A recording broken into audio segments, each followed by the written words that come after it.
Somogi effect versus dawn effect, the morning glucose mystery by Mic Drop Medics. To kick things off, let's look at the Somogi effect, often referred to as rebound hyperglycemia. The key takeaway is that high morning blood sugar isn't always caused by a lack of insulin. Sometimes it's actually caused by too much insulin at the wrong time. It is a defensive reaction by the body that overcorrects a dangerous situation. The Somogi effect occurs when a patient experiences low blood glucose during the night, usually due to excessive insulin administration, and the body responds by releasing stress hormones that cause a significant rise in the blood glucose by morning. Understanding this concept is clinically important because patients may present with high blood sugar, but the underlying cause is actually overnight hypoglycemia. Let's first understand the graph. On the y-axis, we have the plasma glucose levels measured in milligrams per deciliter.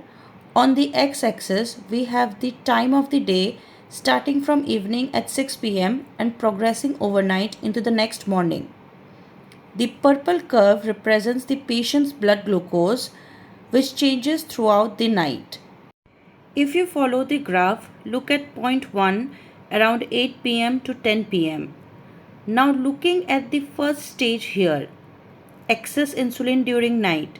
In this situation, the patient may have taken either too much evening insulin or excessive basal insulin, or might have skipped a bedtime snack after insulin administration. As a result, what happens is that blood glucose begins to fall progressively during the night. The important thing to understand is that insulin continues working even when the patient is asleep. So glucose levels may drop without even the patient realizing it. Clinically, some patients may experience symptoms such as nightmares, sweating, palpitations. Someone might be restless or may suffer from morning headaches. However, many patients remain completely asymptomatic. Now we move to the second stage. By 2 a.m., point 2, we see nocturnal hypoglycemia. Here, blood glucose falls below the normal target range, often below 70 milligrams per deciliter, usually around 2 a.m. to 3 a.m. This hypoglycemia is the triggering event for the Somogi phenomenon. The body recognizes hypoglycemia as a dangerous condition because the brain depends heavily on glucose. So the body activates emergency counter-regulatory mechanisms to protect itself. This is a survival response. Next comes this third stage, the release of the counter-regulatory hormones. These hormones include your glucagon, epinephrine, cortisol, and the growth hormone. These hormones work against insulin and stimulate glycogen breakdown, gluconeogenesis in the liver, and reduce glucose uptake by tissues. In simple terms, the body tries to rapidly increase blood glucose to prevent severe hypoglycemia. This hormonal surge overshoots the correction. Finally, by early morning, that is by 10 am, point 4, the patient develops rebound hyperglycemia. And this is the key clinical trap. If a physician mistakes this morning hyperglycemia as insufficient insulin and increases the insulin dose further, nocturnal hypoglycemia may worsen the next night. So, identifying the true cause is extremely important. To differentiate Somogi effect from other causes of morning hyperglycemia, clinicians may check blood glucose at around 2 or 3 am. They can also do a continuous glucose monitoring or overnight glucose trends. If glucose is low overnight, followed by high morning glucose, it supports the Somogi phenomenon. To summarize, excess nighttime insulin causes nocturnal hypoglycemia, which triggers stress hormone release, and this leads to rebound morning hyperglycemia. This is the Somogi effect. Now, let's move on to the dawn effect, also called the physiologic morning hypoglycemia. While both Somogi effect and the dawn effect both result in high morning numbers, the pathway is completely different. Unlike Somogi, the dawn effect is a physiologic rise. It is not a reaction to a crash, rather, it's the body's way of reviving the engine to prepare for the day ahead. It is mainly caused by the body's normal early morning hormonal changes. Again, on the graph, the y-axis represents plasma glucose and the x-axis represents time overnight into the morning. The curve here is very different from the Somogi pattern. Notice that glucose does not drop severely overnight. In the first phase after dinner, glucose decreases but stabilizes. This is a normal response due to insulin action and reduced food intake during sleep. There is no excessive insulin effect here. The patient remains relatively stable during the night. Looking at the graph, notice the nocturnal stable phase at 2 am. Unlike the previous slide, where we saw a drop to 50 milligrams per deciliter, here the glucose stays steady within the target range around 80 to 100 milligrams per deciliter.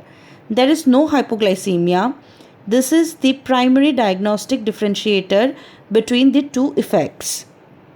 In the early morning hours, usually between 4 am and 8 am, that is the point 3 in the graph, everyone, even those without diabetes, experiences a surge in the counter-regulatory hormones.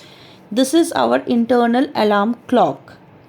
In a person without diabetes, the pancreas would simply secrete a bit more insulin to manage the surge. However, in a patient with diabetes mellitus, the body cannot compensate for this hormonal rise.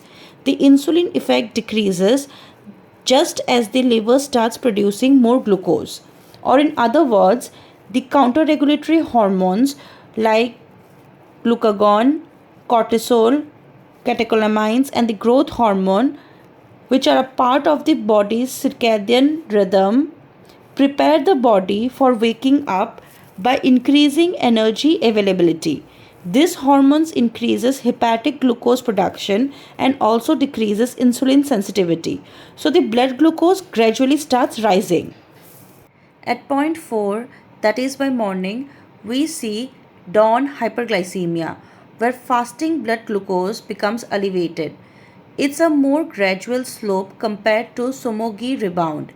It is especially common in type 2 diabetes mellitus, insulin resistance, and patients with inadequate overnight insulin coverage.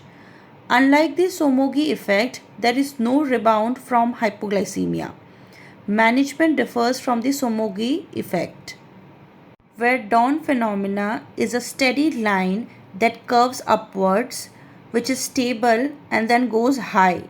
Treatment may include increasing the nighttime insulin carefully or adjusting the basal insulin timing. You can also improve evening glucose control or using insulin pumps with early morning adjustments. Whereas Somogi is a V-shaped curve, high, low, high, where treatment often involves decreasing the nighttime insulin or adding a snack. Understanding these nuances is critical for effective glycemic management. Continuous glucose monitoring is very useful in identifying this pattern. So finally, the key difference between the two conditions is that in Somogi effect, nighttime hypoglycemia occurs first, then rebound morning hyperglycemia develops. Whereas in dawn effect, no nighttime hypoglycemia, morning hyperglycemia occurs due to physiologic hormonal rise. So whenever we see a patient with high fasting glucose, it is important to identify the underlying mechanism before changing the course of treatment. Thank you.